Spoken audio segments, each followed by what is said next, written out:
petite vidéo sur Jacques Kerouac, le livre Les Clochards Célestes. Un petit passage.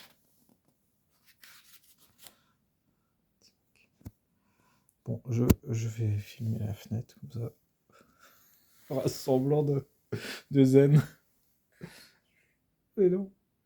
Anne Chan et du poème sur les montagnes. Au moment où je sortais, son ami Roll Stuartson arriva.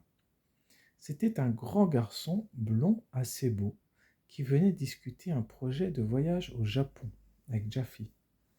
Ce Roll Sturlason s'intéressait au fameux Jardin des Rochers de Ryoanji dans le monastère de Chokokuchi à Kyoto. C'était un jardin qui ne contient que de gros blocs rocheux disposés, semble-t-il, selon des critères à la fois mystiques et esthétiques.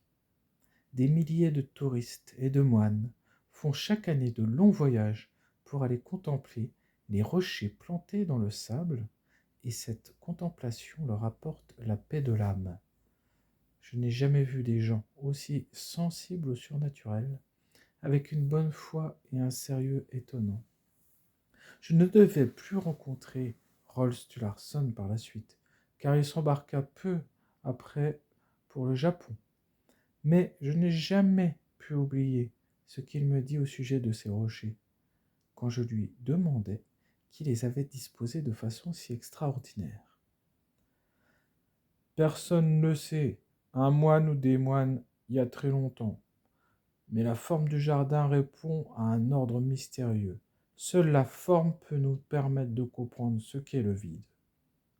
Il me montra une photo du jardin où les rochers se dressaient sur un lit de sable bien ratissé, comme des îles sur la mer.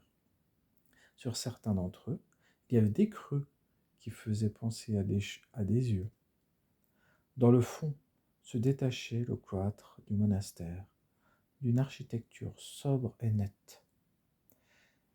Il me montra ensuite un plan du jardin et où chaque rocher était dessiné en projection et m'expliqua la logique géométrique de l'ensemble ainsi que les autres rapports nécessaires entre les rocs qu'il considérait comme des individualités solitaires et des heurts contre l'espace.